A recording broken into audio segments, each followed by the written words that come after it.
Muy buenos días, mis hermanos. Que las más ricas bendiciones de nuestro Dios, pues, estén sobre cada uno de ustedes.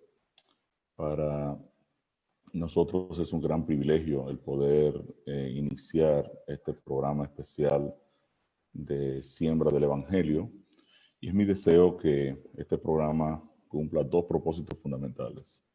Número uno, que glorifique a nuestro Dios sobre todas las cosas y que sea relevante para nuestras experiencias de vida y que nos sirva para nuestro progreso en el camino hacia la Canaán celestial. Así que les animamos a invitar a todos sus amigos, a todos sus relacionados, a personas que usted quiera ver en el reino de los cielos. Les animamos a invitarlos diariamente a nuestro programa de estudio de la palabra de Dios. Antes de iniciar formalmente con el plan de Dios, su mayor regalo, nosotros compartimos dos temas que son sumamente importantes eh, para nosotros. Lo compartimos ya con un grupo de Higüey que ya teníamos, porque entendemos que para nosotros poder dar inicio a todo lo que es el tema de estudio de la palabra de Dios, sobre todo con personas de diferentes índoles, tenemos que entender en realidad de qué se trata todo lo que tiene que ver con el cristianismo. Y pensamos que definitivamente para los líderes que van a estar compartiendo la palabra de Dios, que van a estar encontrando a personas de diferentes concepciones o cosmovisiones religiosas, pensamos que es importante que podamos entender de dónde surge toda la problemática de por qué realmente yo debo ser cristiano, por qué yo puedo considerar el cristianismo como la mejor opción en mi vida, por qué debo considerar que mi relación con Dios debe ser lo más relevante para mí y dónde surge fundamentalmente el problema. Entonces, esta mañana, antes de dar inicio en el transcurso de la semana al estudio bíblico formal del plan de salvación, vamos a hacer primero una zapata, una base, y vamos a explicar en realidad cuáles son las problemáticas o los retos que tiene el ser humano para poder llegar a la conclusión de que definitivamente la propuesta que Dios hace es la única propuesta verdadera que nos garantiza esperanza, nos da seguridad y finalmente nos colocará en la vida eterna a morar para siempre con nuestro Padre Celestial. Quiero presentarme ante el Señor en esta hora y quiero que ustedes me acompañen en oración. Bendito Dios y Padre Celestial, en esta hora vamos a dar inicio a este programa de siembra con una gran cantidad de hermanos que se conectan en esta plataforma, tanto por vía de Zoom, por vía de Facebook, por vía de YouTube. Queremos pedirte una bendición especial por cada hermano que participa en el estudio de tu palabra con nosotros. Nos presentamos delante de ti en esta hora y pedimos en el nombre de Jesús la presencia de tu Santo Espíritu y la dirección de tu Santo Espíritu en el estudio de una de las enseñanzas más relevantes que nosotros podemos tener en nuestras vidas. De hecho, es la más relevante. Queremos pedirte, oh Dios, que tú nos des sabiduría en el conocimiento de la salvación por la fe en Cristo. Y queremos presentarnos delante de ti en esta hora para que la presencia del Santo Espíritu nos guíe, nos dirija a cada uno de nosotros y que todo lo que tratemos aquí pues sirva en el proceso de crecimiento en la vida espiritual. Pedimos, oh Señor, que tú proveas en la vida de cada uno de nosotros, en nuestros hogares, que cada familia aquí representada pues reciba tu bendición de manera especial. Gracias, Padre querido, en el nombre de Jesús te pedimos tus favores. Amén. Tengo un amigo que es cristiano, nació en un hogar cristiano, hago ejercicio con él y mientras caminábamos pues tocamos algunos temas que tienen que ver con nuestra cosmovisión de la vida. Y viendo algunas posiciones que él me declaraba, yo le pregunté una, ¿por qué tú eres cristiano? Y él me respondió rápidamente, bueno, yo soy cristiano porque mis padres eran cristianos. Yo inmediatamente le dije, no, es una respuesta equivocada a la pregunta que te estoy haciendo. Y me dice, ¿por qué? Si esa es la verdad. O sea, yo nací en un hogar cristiano y soy cristiano porque obviamente mis padres lo eran. Si hubiese nacido en un hogar ateo, pues hoy sería ateo. Y bueno, lo que pasa es que ya hoy tú tienes 60 años, tú no puedes ser cristiano porque tus padres eran cristianos. Tú tienes que tener algo mucho más convincente que sea realmente la razón por la que tú has tomado la decisión de ser cristiano. Y entonces él se quedó así meditando y yo le preguntaba, ¿tú puedes discutir con un ateo e invitarlo a ser cristiano? Dice él, no, no puedo. Yo de hecho, yo tengo un amigo ateo y yo no tengo argumentos para discutir o argumentar con ese amigo y atraerlo al cristianismo. Y yo le digo, claro, tú no puedes hacer eso. ¿Por qué no lo puedes hacer? Porque tú no eres cristiano por una búsqueda real de la verdad, sino tú eres cristiano por herencia. Y si tú eres cristiano por herencia, entonces obviamente tú no tienes los argumentos para saber si en realidad tú estás en la verdad o no estás en la verdad. Yo te puedo asegurar que si el ateísmo fuera cierto y tuviera la verdad, yo no fuera cristiano, yo fuera ateo. Entonces es importante que yo sepa por qué yo soy cristiano. O sea, si soy cristiano porque sencillamente me impactó por vía emocional la presentación de una palabra un día o sencillamente porque oraron por mí y me sané, yo pienso que los milagros van a estar llegando todo el tiempo o voy a tener una relación con el Señor basado en una dinámica emocional, pues a la postre eso no me va a mí a garantizar que yo llegue a un conocimiento pleno de la persona de Cristo, ni pueda entender por qué en realidad es relevante que yo sea cristiano. El Evangelio es un buen mensaje, Dios ha dicho que es un buen mensaje, Dios ha dicho que es una buena noticia y Dios ha dicho que es una buena nueva. Entonces yo le decía a mi amigo cristiano, decía, la razón por la que yo soy cristiano no es porque nací en un hogar cristiano, la razón por la que yo soy cristiano es porque definitivamente en mi búsqueda de la verdad, yo logré entender que en realidad en el cristianismo es donde yo encuentro la verdad. Jesús decía, la verdad te va a hacer libre. Entonces, la razón que te debe mover a ti a ser cristiano es sencillamente que cuando tú pudiste entrar al supermercado de creencias y estabas en la búsqueda de la verdad, pudiste definir que en realidad en el cristianismo es donde encuentras la verdad. ¿Cuál es el problema que en realidad resuelve el Evangelio y cómo puedo animar a otros a considerarlo como una opción viable? ¿Cuál es el penoso problema humano?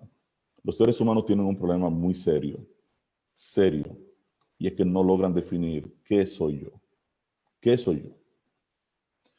A través de la historia nosotros hemos tenido una gran cantidad de filósofos que han estudiado el problema de qué es el hombre. ¿Qué es el hombre? Y desde los grandes filósofos griegos hasta los últimos grandes filósofos, Emmanuel Kant y muchos otros, nosotros podemos, por ejemplo, el caso de Sartre, eh, nosotros podemos darnos cuenta que el ser humano ha estado detrás de responder una pregunta que es fundamental. ¿Qué eres tú? ¿Qué soy yo? Mientras yo no logro definir qué soy yo siempre voy a estar viviendo en un vacío existencial. Y aquí es donde inicia todo el problema central del ser humano. Definir qué soy yo. ¿Qué soy yo? O sea, es importantísimo entonces que yo trate de responder esa pregunta y, y la creencia que me pueda responder esta pregunta fundamental me va a resolver un problema de vacío existencial. Porque definir qué soy yo va a tener que darme ahora la esencia de por qué existo, por qué estoy aquí, por qué vivo en este tiempo, por qué razón en la línea infinita del tiempo yo existo hoy acá. Y es aquí donde inicia toda la problemática. Para yo responder la pregunta ¿qué soy yo? Yo tengo que responder otras 4 preguntas que son esenciales y fundamentales. ¿De dónde vengo? ¿Cuál es mi origen? ¿Por qué estoy aquí? ¿Cuánto valgo? ¿A quién yo le importo? O sea, ¿quién realmente me trajo o si me trajo o si es el azar? ¿Y cuál es el propósito de la vida? ¿Por qué realmente existo? ¿Cuál es la esencia de la realidad de que yo hoy estoy vivo? La siguiente pregunta que tengo que responder es, ¿por qué debo ser correcto? ¿Qué significa ser correcto? ¿Cuál es el código moral que me va a regir en la historia de mi vida? Y finalmente, ¿dónde termino cuando muera?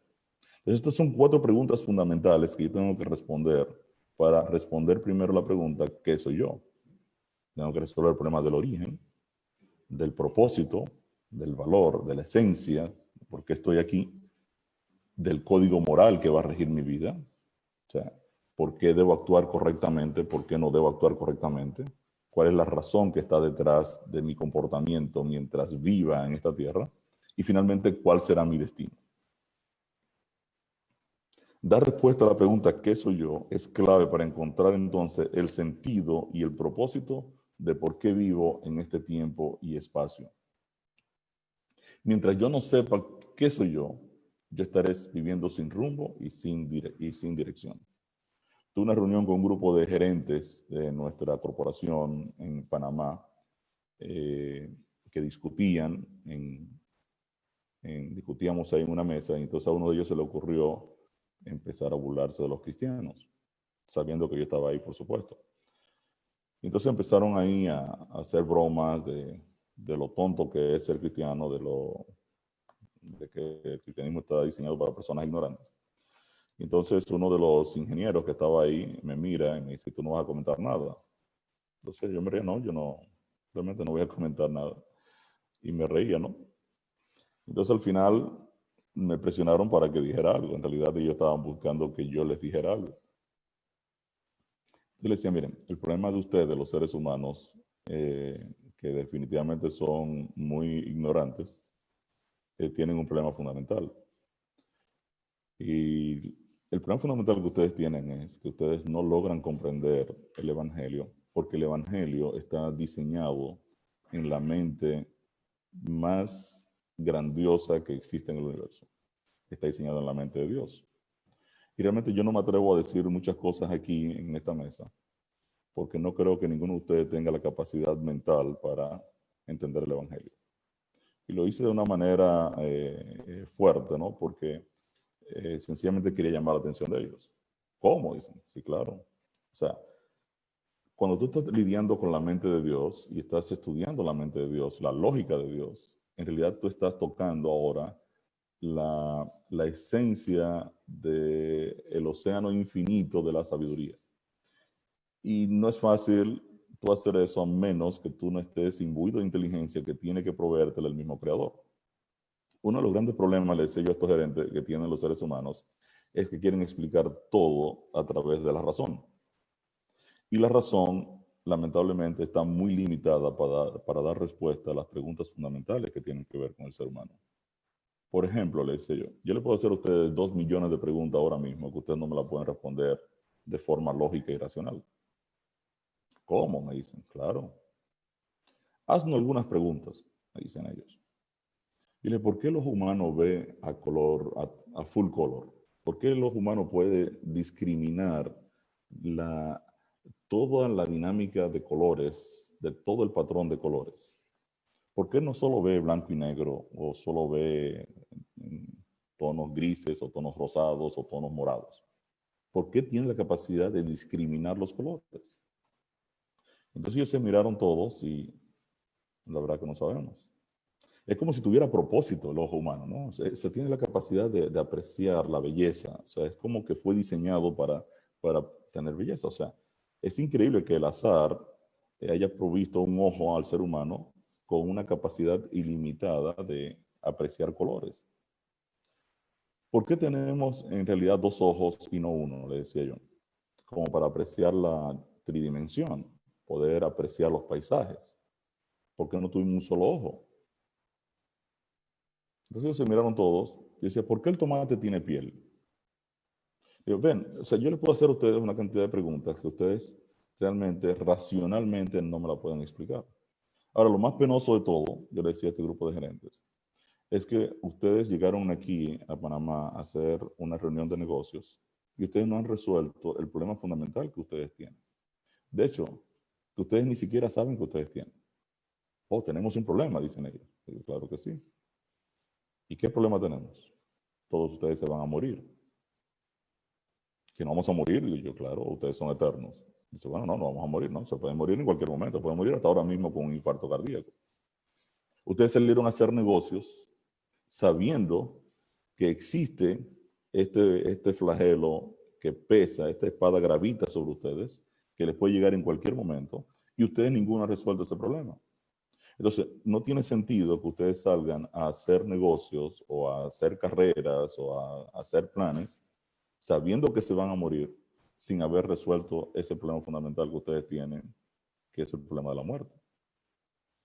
Entonces, ¿qué pasa? Dios, en su inteligencia infinita, le dice al ser humano, mire, ustedes son mortales, ustedes se van a morir, ustedes tienen que venir primero acá conmigo porque yo resuelvo el problema de la muerte. Resuelvan primero el problema de la muerte y después ustedes salen a hacer negocios. Porque no tiene sentido que nosotros estamos en esta reunión de negocios, ustedes salen afuera, los pisa un carro, los mata y se perdieron ustedes, se perdieron la vida de ustedes y se perdió el negocio. Eso no es racional, eso no tiene sentido. Tiene más sentido que usted resuelva el problema de la muerte y yo te sale a hacer todo el tema de los negocios que usted quiere hacer. ¿No les parece? Ahora, el problema fundamental que ustedes tienen, le decía yo a estos amigos, es que, en definitiva, la pregunta más importante que ustedes tienen que hacerse, ustedes ni siquiera se la han hecho. De hecho, ustedes ni siquiera saben que existe. Y esa pregunta es, ¿qué soy yo? ¿De dónde vengo y para dónde yo voy? O sea, es una pregunta fundamental que ustedes deben responder. De hecho, ustedes no debieron salir ni siquiera a la calle, nunca, antes de responderse esas preguntas que son fundamentales.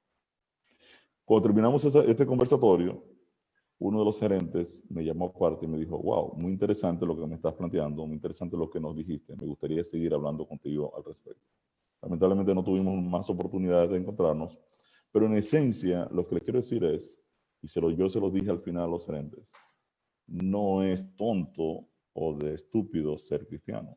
De hecho, ser cristiano es para personas sumamente inteligentes, personas que en realidad andan buscando sentido a su vida, personas que le andan buscando propósito, la razón de ser, de por qué viven. Y lo interesante del caso es que solo en el cristianismo van a encontrar respuestas a esas cuatro preguntas. Entonces, ¿de dónde vengo? Para responder la pregunta de dónde vengo, esta pregunta me lleva a responder otra pregunta. ¿Existe Dios? ¿Sí o no? ¿Dios existe o no existe? Esa es la pregunta que está aquí en el trasfondo de yo dar respuesta a por qué estoy aquí y de dónde vengo, cuál es mi origen. Porque si existe un Dios creador, entonces Él me creó con un propósito, que yo tengo que averiguar cuál es. Ahora, si no existe un Dios creador, entonces yo tengo que saber cómo llegué aquí y cuál es la razón de por qué estoy aquí y cómo la materia de manera inteligente terminó llevando a desarrollar un tipo llamado Ricardo y por qué lo hizo. Entonces, esta es una pregunta esencial. ¿Dios existe o no existe? Dicho de otro modo, ¿soy el resultado de un creador eterno que ha dado propósito a mi vida? ¿O soy el resultado de una materia inteligente que me originó a través de innumerables procesos aleatorios que dieron al final una creación tan compleja? Ese es el problema de fondo. Es aquí donde inicia la problemática real de cada ser humano. Y es aquí donde yo realmente tengo que empezar ahora a entender ¿Qué es lo que sucede? ¿Cuál es la zapata? ¿Qué es lo que está detrás entonces de toda esta dinámica que tiene que ver con la filosofía, la religión, la, la ciencia, todo lo que se mueve alrededor del ser humano? ¿Existe un creador o existe el azar? ¿Soy fruto del azar o soy obra de un creador? Esa es la pregunta que está aquí detrás de todo esto. Y hoy día una gran cantidad de hombres de ciencia invocan el azar como el originador de la vida. De ser así, el ser humano no podría encontrar una razón de por qué existe, por qué adopta un código moral y no podría responder dónde termina su historia. En otras palabras, si yo soy el resultado del azar, si yo vengo de la nada, de un proceso que aleatorio surgió todo el universo, terminó la Tierra, terminó todo y finalmente yo llegué aquí a existir. La pregunta es ¿para qué? ¿Por qué el azar hizo eso? ¿Y qué va a pasar conmigo cuando yo muera? Entonces, fíjense que en realidad estas son las cosas que en realidad gran parte de los hermanos amigos que son hoy cristianos, ateos o de diferentes denominaciones, católicos y demás, no se han detenido en la gran mayoría de los casos a analizar y a pensar. Y esto está creando una cantidad de cristianos superficiales que se pasan años, semana tras semana, haciendo cultos, programas y una serie de cosas, cuando en realidad no han profundizado en cuál es el problema fundamental que tiene el ser humano. Y quién da respuesta real y efectiva y verdadera a esta problemática. O sea, el pensador original se cuestiona y pregunta, ¿es razonable esta idea de que surgimos de la nada? ¿Es demostrable? ¿Es posible que la nada tenga capacidad creadora? ¿Ha sido científicamente probada la teoría de la evolución, la cual es enseñada en todas las escuelas de hoy?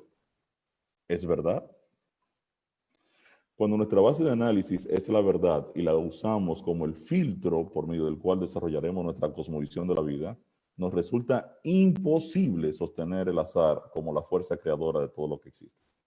Y aquí yo quiero enfatizar esto. O sea, cuando la base del análisis, de mi búsqueda de la verdad, ¿verdad?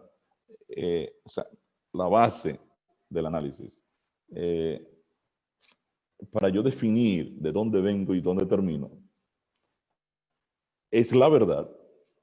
Yo me voy a dar cuenta que sencillamente toda la estructura científica o pseudocientífica, para llamarla mejor, porque en realidad no es científica, toda esa base colapsa y se desploma. O sea, analizar una cuestión, principio, teoría o declaración y pasarlo por el filtro de la verdad, hay al menos 6 criterios que yo debo aplicar con el objetivo de asegurarme que el sujeto de análisis es verdad. ¿Qué quiere decir esto? Si usted me hace una propuesta, la que sea, me la trae, Ricardo, esto es así, lo primero que yo voy a hacer es pasarlo por el filtro de la verdad. ¿Y cómo yo cuestiono entonces a través del filtro de la verdad algo que tú me estás trayendo? Sencillamente tengo que seguir una serie de criterios. Lo primero es que la verdad es razonablemente lógica. Si usted me dice a mí, mire, yo estoy produciendo hielo con agua ultra caliente, casi en proceso de evaporación. Yo tengo que decir, bueno, pero es que eso no puede ser verdad. O sea, ya yo tengo aquí un problema de que lógicamente lo que me estás diciendo no es. Entonces la verdad tiene que ser razonablemente lógica.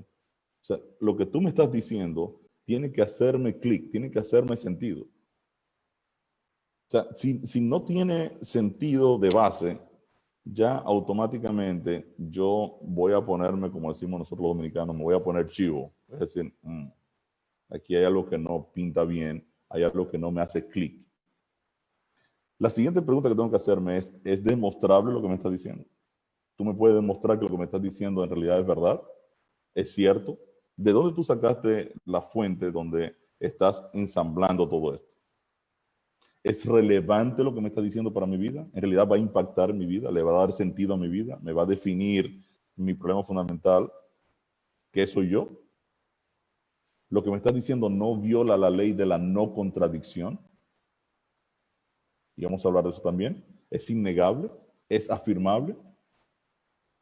Tomemos, por ejemplo, la teoría del Big Bang o la gran explosión que, de acuerdo a los ateos o a los pseudocientíficos evolucionistas, que son millones, da inicio a todo lo que existe. Apliquemos los criterios de la verdad al Big Bang. ¿Es razonablemente lógica? ¿Es demostrable? ¿Es relevante para mi vida? ¿No viola la ley de la no contradicción? ¿Es innegable? ¿Es afirmable? Es lógico pensar que yo puedo tener un sistema totalmente ordenado partiendo de un estado de desorden. Rápidamente la propuesta no resulta ilógica. O sea, no hay lógica en que en un desorden espontáneamente me surja un sistema completamente ordenado.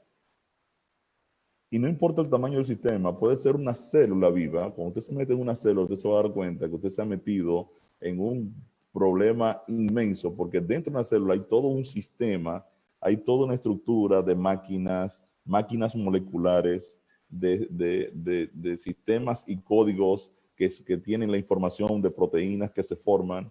Dentro de una célula yo tengo todo un sistema altamente complejo, algo tan minúsculo como una célula. Entonces, pensar que de un desorden yo voy a obtener un sistema totalmente estructurado que funciona y que está activo, para mí es totalmente ilógico.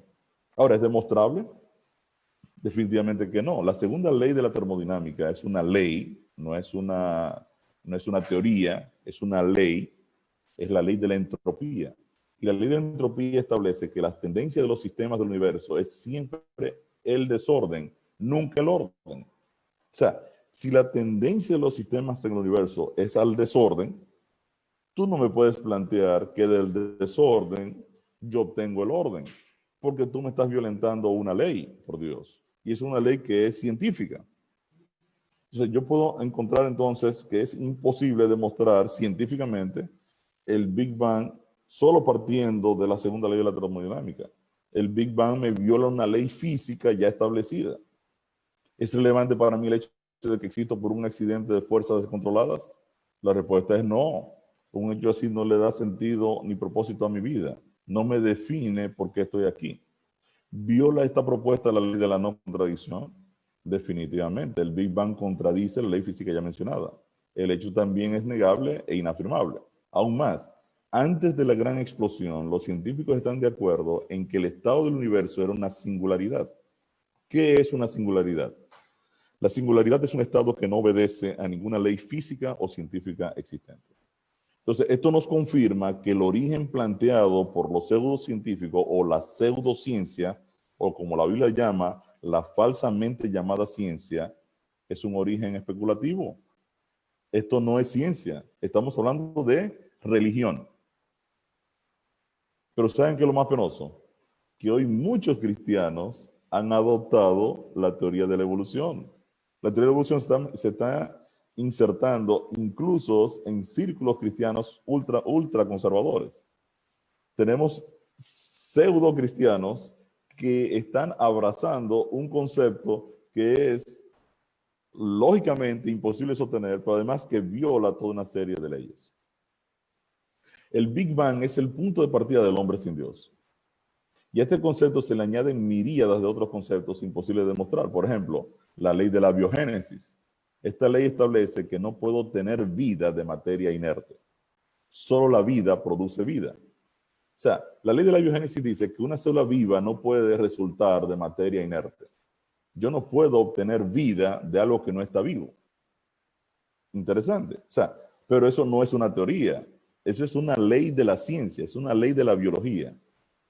Yo no puedo obtener algo vivo de algo que está muerto. Es una ley. Y es una ley que tampoco se inventó recientemente.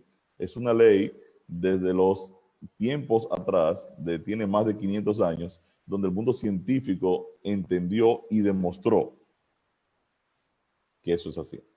De hecho, el famoso médico Louis Pasteur, el inventor de la pasteurización, ya había establecido que es imposible la generación espontánea de la vida. Louis Pasteur trabajó con todo lo que eran microorganismos, fue el inventor de la pasteurización y desde los tiempos de Louis Pasteur, de los años 1600, ya se había adoptado la ley de la biogénesis y había sido demostrada Y Louis Pasteur demostró que es imposible la generación de vida de forma espontánea. No hay manera. De hecho, lo demostró de forma muy sencilla.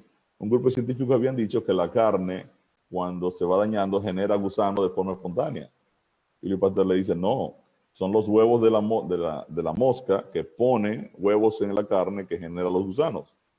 Y se lo mostró encerrando carne en plástico y esperando que se generaran los gusanos, y no se generaron. Y Louis Pasteur recibió una cantidad de críticas impresionantes del mundo pseudocientífico por demostrar la ley de la biogénesis. De acuerdo a la ley de la biogénesis, una ley científicamente probada, entonces la vida solo puede proceder de un elemento vivo, nunca puede proceder de materia inerte de ningún tipo. Quiere decir que si bien tuviera sentido el Big Bang, se formaran toda una serie de cosas, de materia inerte yo no puedo generar la vida. Entonces ya aquí se tranca el proceso de formar incluso la primera célula. La vida misma resulta en un misterio. Este es otro concepto también que rompe la mente del científico actual. Cuando yo comparo una célula viva con una célula muerta, una célula acabada de morir, ambas estructuras son idénticas desde el punto de vista de partes y componentes. Solo que hay una pequeña diferencia. La célula viva metaboliza, mientras que la célula muerta no lo hace. Y esto lleva al buscador de la verdad a preguntarse entonces, ¿qué es la vida? Fíjense entonces que aquí yo tengo otro problema. Cuando yo comparo una célula viva con una célula acabada de morir, me doy cuenta que son idénticas desde el punto de vista estructural. Y eso me lleva entonces a una problemática muy seria, porque yo diría entonces, bueno, quiere decir que si yo copio una célula con átomos y moléculas ubicados de tal manera que es una fotocopia de una célula que está viva, ¿va a vivir? La respuesta es no. Y entonces, esto me lleva ahora a una conclusión de decir, entonces, ¿qué es la vida? Porque obviamente si la vida no es el ensamble matemático de un conjunto de átomos y moléculas que componen una célula y yo voy a lograr que la célula arranque y prenda, entonces, ¿qué es la vida? Entonces la vida sale ahora del plano de la materia a hacer algo que yo no manejo ni controlo. Por eso cuando yo voy a la palabra de Dios, Dios me dice, yo soy la vida. Y eso me dice, yo soy la vida. La vida no es una fuerza, no es una energía, la vida es una persona. Y esto es un problema porque el mundo científico, este solo detalle les rompe la cabeza. En otras palabras, cuando yo tomo un ser humano vivo y lo analizo con el ser humano un segundo al momento de morir, me doy cuenta que es exactamente el mismo ser humano. Lo único que un segundo antes tenía vida y un segundo después no la tiene, pero estructuralmente es el mismo ser humano. Entonces, ¿qué es la vida? ¿Ven? Entonces, esas son preguntas que sencillamente rompen la secuencia de análisis de cualquier individuo que quiera, a través de la razón, dar respuesta a problemas que son esenciales en la existencia humana. Otras preguntas sin resolver son, ¿cómo se formaron organismos multicelulares de una sola célula? Eso es una locura entrar ahí. O sea, ¿cómo yo puedo tomar un grupo de células y que se me organicen a asumir esquemas particulares para ser parte de un sistema más complejo, algo tan sencillo como una hormiga? Que las patitas estén formadas por células que dijeron, nosotros vamos a hacer las patitas, nosotros vamos a hacer los ojitos, nosotros vamos a hacer la antena. O sea, que un grupo de células se amotinen y se reúnan para darle forma entonces a una estructura tan compleja como una hormiga, no hay forma de resolver tampoco ese problema. En su libro Juicio a Darwin, el prestigioso abogado Philip E. Johnson narra un incidente donde el paleontólogo Colin Patterson, del Museo Británico de Historia Natural y autor del texto general sobre evolución de dicho museo, en una conferencia en Nueva York, en el Museo Metropolitano de Nueva York, el Museo de Historia Natural de Nueva York, preguntaba, ¿ustedes me pueden decir algo que sepan acerca de la evolución, cualquier cosa que sea cierta? Este famoso paleontólogo británico, dando una conferencia en Nueva York, en el Museo de Historia Natural, le pregunta a su audiencia de científicos Ustedes me pueden decir algo que sepan acerca de la evolución, cualquier cosa que sea cierta. Y Colin Patterson está haciendo la pregunta, ya que tenía serias dudas de que la evolución era el mecanismo por el cual llegamos aquí. La audiencia se quedó muda. Pero el propio Philip Johnson toma esa referencia y comienza a hacer la pregunta a diferentes círculos que apoyaban la evolución, diferentes círculos evolucionistas. Y él dice en su libro Juicio a Darwin, hice esta pregunta al personal de geología del Museo de Historia Natural de Chicago. Él va ahora al personal de geología de otro museo en Chicago y le hace la misma pregunta. ¿Ustedes me pueden decir alguna cosa que sea cierta de la teoría de la evolución? La única respuesta que obtuve, dice Philip Johnson, fue el silencio. Dice, lo intenté con los miembros del Seminario de Morfología Evolutiva de la Universidad de Chicago, un cuerpo evolucionista muy prestigioso, y todo lo que conseguí fue el silencio durante mucho rato, y finalmente uno de ellos dijo, una cosa sí que sé, no debería ser enseñada en los institutos. Un científico está diciendo ahí que esto no debería ser enseñado en los institutos. Nadie pudo decir una sola cosa que fuera cierta con relación a la teoría de la evolución. Patterson fue duramente atacado por los darwinistas después que alguien circuló una transcripción informal de la conferencia. Cuando se hizo pública la pregunta de Patterson y las inquietudes que él tenía con relación a la evolución, siendo él el director del Museo de Historia Natural, del Museo de Historia Natural británico, el tipo ahora comienza a ser circulado por todos lados. Él ahora se echó para atrás, se retractó de no creer en la evolución. Pero tanto si tenía intención de que lo que decía tuviese resonancia pública como si no, estaba diciendo algo muy importante. Podemos señalar entonces a un misterio y llamarlo evolución, pero esto es solo una etiqueta. Lo importante no es si los científicos se han puesto de acuerdo con una etiqueta, sino cuánto saben acerca de cómo los seres vivientes complejos, como nosotros, llegamos a la existencia. Quiere decir que es totalmente un asunto, y yo llamo a esto, mis queridos hermanos, deshonestidad. Eso es una autodeshonestidad lo que está pasando dentro del mundo científico. Y lo peor del caso es que esto es lo que se enseña en las escuelas. Los niños del mundo están sometidos a toda una estructura de falsedad. Y es contra eso, contra lo que el cristianismo ahora tiene que luchar. Es contra una educación que se mueve a nivel mundial en nuestras escuelas. Pero hay montones de otras preguntas que hacen imposible el concepto de una formación espontánea de todo lo que existe. Está el tema de los estratos terrestres, la formación del carbón y el petróleo, la energía oscura que acelera el universo, las fuerzas que unen las partículas subatómicas. Hay montones de otras cuestiones que no es el alcance de este programa, pero que es interesante que ustedes puedan también investigar. ¿Por qué morimos? ¿Cómo surge el mal en el mundo? ¿Quién definió lo que hoy llamamos el código moral?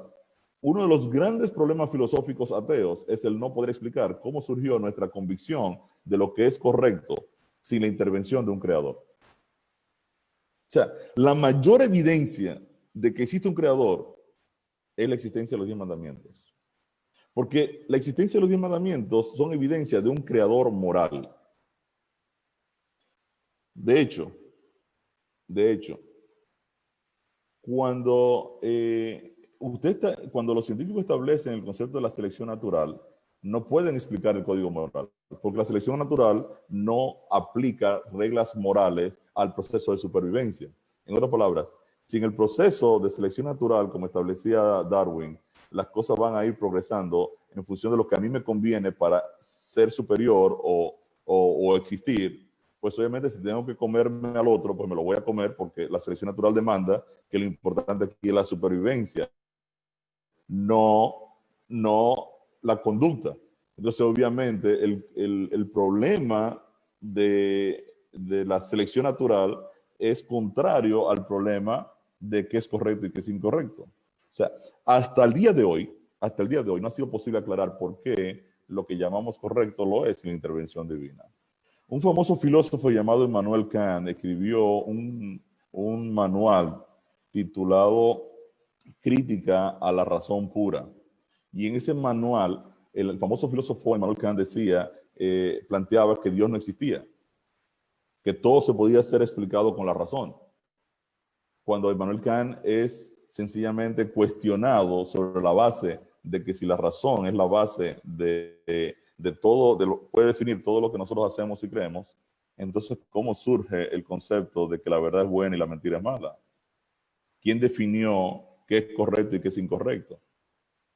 Y el hombre tuvo que retractarse.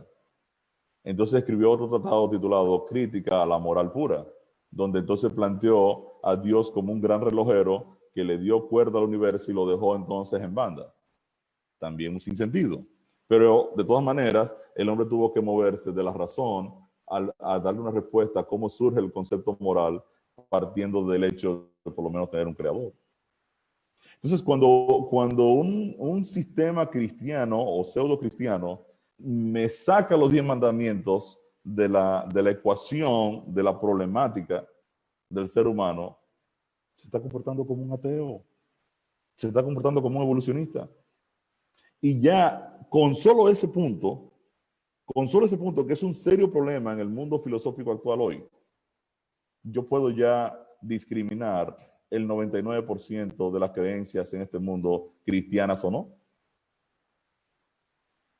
Entonces, obviamente, ya yo puedo irme moviendo a entender en realidad cómo funciona entonces una cosmovisión de por dónde yo tengo que estarme moviendo. El pensador honesto, al pasar las suposiciones de lo que hoy se llama ciencia atea por el filtro de la verdad, puede llegar a la simple conclusión de que todo aquello es especulación. En definitiva, la verdad no se encuentra en el ateísmo ni en la evolución. Porque aunque las personas no lo entienden así, el ateísmo es una religión. O sea, toda la estructura evolucionista funciona en la plataforma de especulación y yo no lo puedo llamar fe porque obviamente no es fe genuina. Pero usted tiene que creer en que todo aquello es un misterio. Y si es un misterio, entonces no es ciencia. Y si no es ciencia, tú no lo puedes catalogar como ciencia. Entonces, en realidad, cuando el ser humano ahora comienza a profundizar en cuál es su verdadera problemática, o sea, ¿qué soy yo?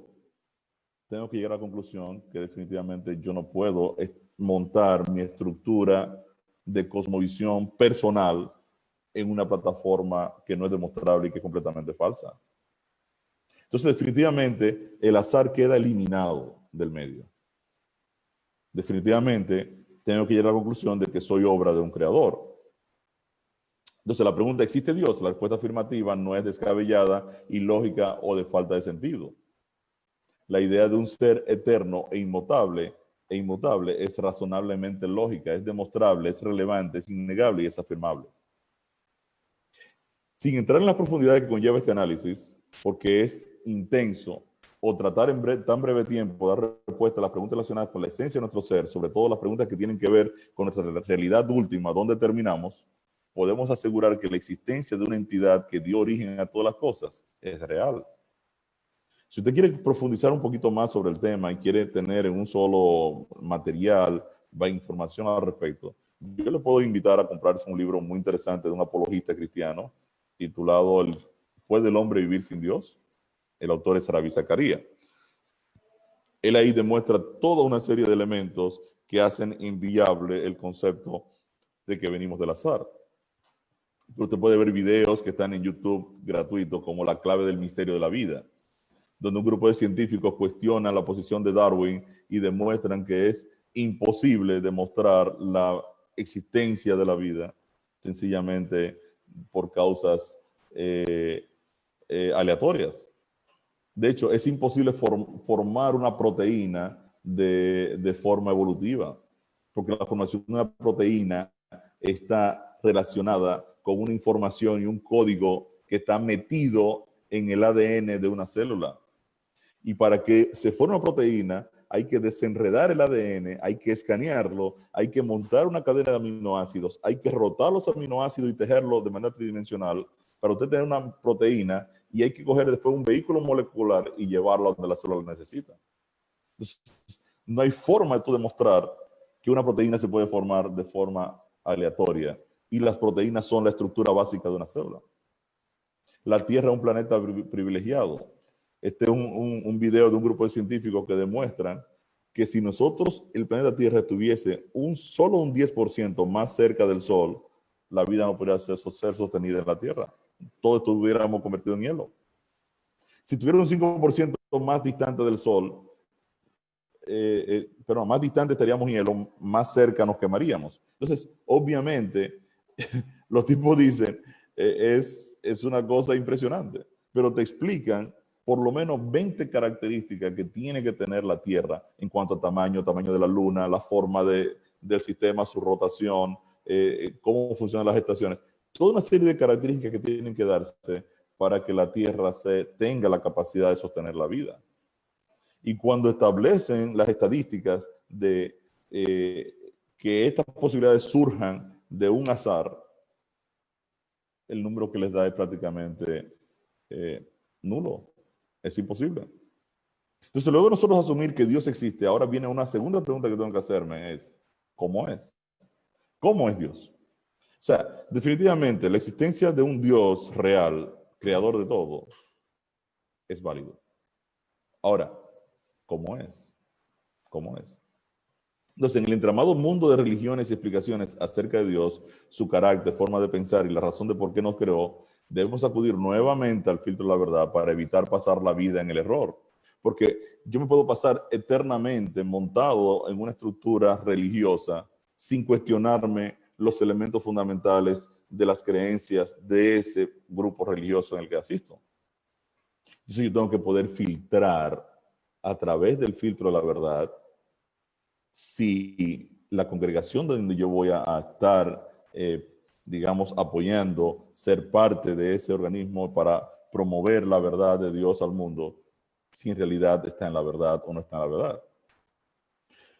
Hace alrededor de más o menos 30 años, yo me cuestionaba si la iglesia a la que yo asisto en realidad está en la verdad.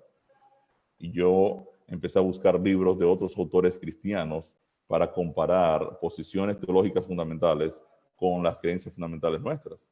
Y descubrí algo bien interesante. Descubrí que los grandes teólogos, tales como A.W. Tozer, personas que tenían gran testimonio, fueron grandes predicadores en la obra de Dios, incluso muchos de ellos existieron antes de nuestra iglesia existir, todos coinciden con los elementos esenciales de la verdad acerca de la palabra de Dios y la forma de interpretar la verdad bíblica. Sin embargo, el mundo cristiano se ha alejado de sus grandes pensadores tradicionales como A.W. Tozer, MacArthur, John Stott y toda una serie de otros. Entonces, la Biblia enseña que Dios es nuestro creador y definitivamente eso está bien claro. En Salmos 39, 13 al 16, dice el texto, mi embrión vieron tus ojos y en tu libro estaban escritas todas aquellas cosas que fueron luego formadas sin faltar una de ellas. También me dice la Biblia por qué Dios me creó. Isaías 43, 7, Dios declara, todos los llamados de mi nombre, para gloria mía los he creado, los formé y los hice. O sea, yo existo para ser un testimonio viviente de la gloria de Dios. Entonces, la Biblia me está dando razón y propósito. Creo que alguien me abrió el micrófono acá, ¿no? La Biblia me está dando razón, sentido, propósito, y Dios me está diciendo que me creó para gloria mía, para gloria de Él. Dios es nuestro creador, nos hizo para hacer un testimonio de su gloria, y son muchos los textos que confirman esta verdad. Al leer la Biblia puedo encontrar entonces respuesta a mi origen y el objeto de mi existencia. O sea, ahora ya yo sé de dónde yo vengo y por qué estoy aquí. O sea, yo soy el resultado de un creador que me creó para testificar de su gloria a todo su universo.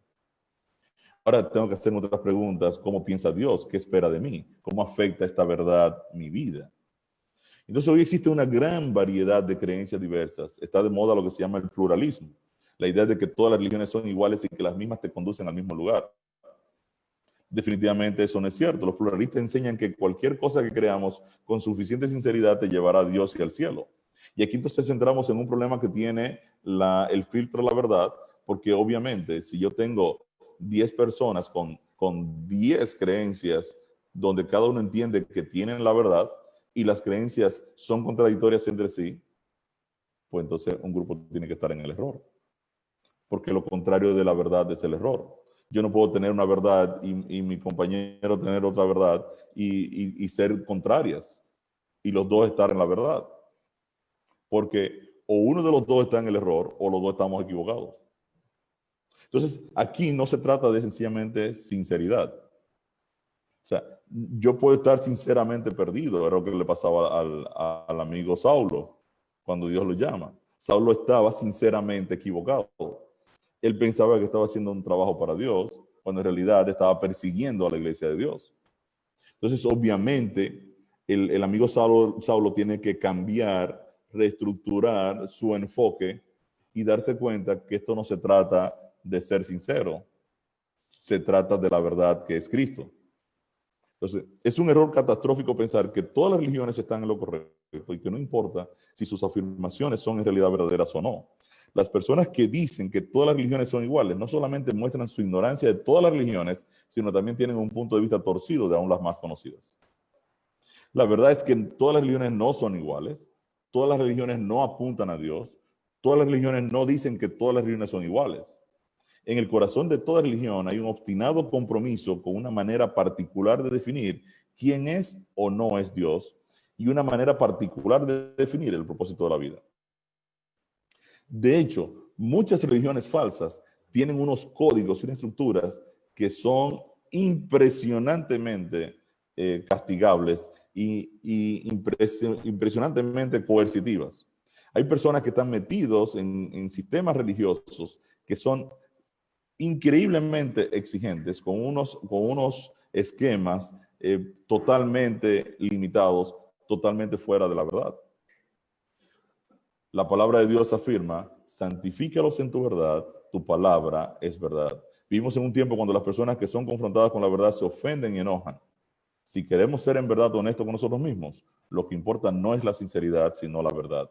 Jesús dijo, ustedes van a conocer la verdad y la verdad los va a libertar. Jesús declaró que solo un conocimiento de la verdad nos conducirá a la libertad. Y es el deber de cada persona del planeta empeñarse en conocer la verdad y definir entonces su cosmovisión de vida. Lamentablemente este no es el enfoque de la gran mayoría de seres humanos. Algunas personas se niegan a creer en Dios porque admitir que existe significa tener que responder a su creador. Las mismas personas rechazan a Jesús porque recibir las buenas noticias de Cristo quiere decir aceptar una serie de instrucciones para estar de acuerdo con Dios en cuestión de pecado y permitir a Cristo ser el Señor de sus vidas. En Juan 3, 19 al 21, Jesús dice que los seres humanos amaron más las tinieblas que la luz y no quisieron venir a la luz para que sus obras no sean reprendidas. En realidad, las personas no quieren conectar con la verdad porque entienden que la verdad va a comprometerlos en un cambio radical de su conducta. Jesús dice, el que practica la verdad viene a la luz para que sea manifiesto que sus obras son hechas en Dios. En su estructura, el Evangelio nos da respuesta a nuestra realidad y nos enseña cómo surgió el pecado y cómo este nos conduce a la muerte. Al mismo tiempo nos provee las buenas nuevas de que gracias a su amor incondicional, el Creador nos provee su justicia y nos restaura a su imagen y semejanza.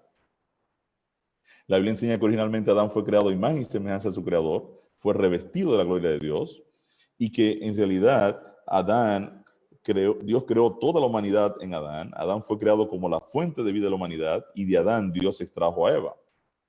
Los 10 mandamientos son un reflejo del carácter de Dios, es su código moral, son en esencia la norma por la cual Dios revela su amor ágape. Cuando el hombre peca, cae de esa posición de nivel divino, al nivel pecado, a una posición de egoísmo. Y Adán y Eva perdieron entonces la semejanza de su creador, quedaron lo que se llama en la Biblia desnudo. Entonces la Biblia señala que Jesús es la verdad, de igual forma que la ley de Dios es la verdad. Y aplicando la secuencia A es igual a B y B es igual a C, entonces A es igual a C. Quiere decir que la ley de Dios es un reflejo del carácter de Dios. Jesús dice que Él es la verdad. La palabra de Dios dice que la ley de Dios es la verdad.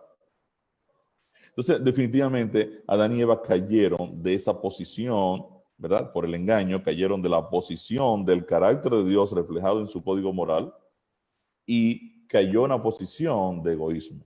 Cayó del amor ágape al egoísmo. Y al caer al nivel pecado, Adán y Eva perdieron la gloria de Dios y cayeron a un nivel de condenación, perdiendo la conexión con la vida eterna. Además del estado de muerte, el pecado se posesionó de Adán y Eva. Ambos adquirieron naturalezas pecaminosas y el pecado se empoderó de ellos, esclavizándolas. Esta realidad se extendió a cada uno de nosotros hoy. ¿Qué hace Dios? El Creador entonces desciende del nivel divino y se une a la humanidad necesitada de redención. El Evangelio nos enseña que el Creador nos carga, convirtiéndose en el sustituto de toda la humanidad, ocupando nuestro lugar frente a las demandas de la ley del pecado. El Creador se convierte en nuestro Redentor y el Redentor ahora nos quiere llevar de nuevo a tener su imagen y semejanza, su carácter de amor, estar en armonía con su código moral que está fundamentado en el amor. En esencia, este es el real ser humano. Es un ser creado que cayó y un creador que le ha dado un valor infinito al ser humano, entrega su propia eternidad, su propia existencia para rescatarlo, restaurarlo y colocarlo a la posición nuevamente de donde nunca debió haber caído. Entonces, yo puedo encontrar la síntesis del Evangelio en muchísimos textos donde realmente Tito 2, 11 al 14 me dice cómo la gracia de Dios se ha manifestado para salvación en cada uno de nosotros, para rescatarnos de la impiedad, sacarnos, redimirnos de toda iniquidad y purificarnos a ser un pueblo celoso de buenas obras.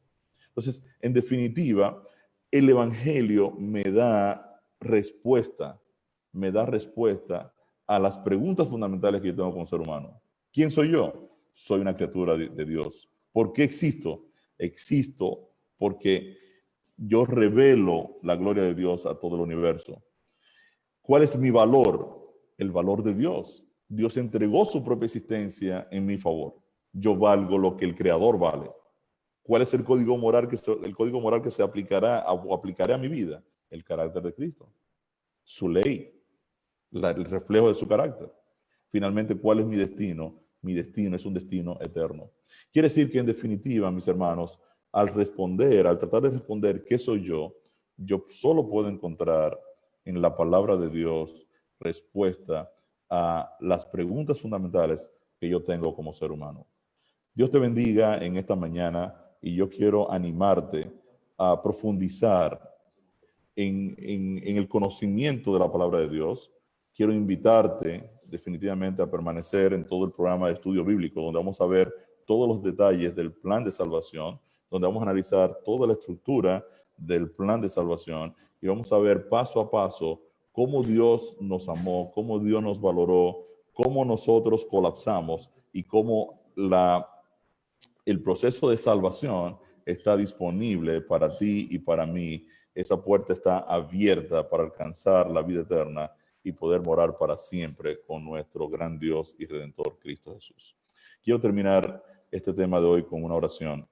Querido Dios y Padre Celestial, te damos gracias, oh Dios, que por medio de tu palabra, por medio de tu evangelio, tú me das sentido, me das propósito, sobre todo me das esperanza. Quiero agradecerte porque a través de tu palabra yo puedo encontrar respuesta a la gran pregunta, ¿qué soy yo? Yo soy una criatura que originalmente fui creada a tu imagen y semejanza, pero el pecado me hizo colapsar.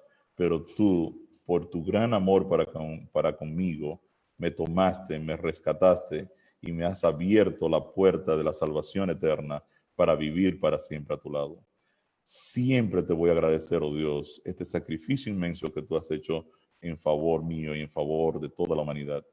Te pido, oh Dios, de manera especial, que tu presencia esté en medio nuestro, que tú nos continúe dando sabiduría de lo alto para que podamos entender cuál es la esencia de tu proyecto y tu plan para con nosotros y que al mismo tiempo podamos compartirlo con otros y podamos sacarlos de una vida de vacío, de falta de esperanza, de falta de propósito, para que puedan entrar en una comunión íntima contigo.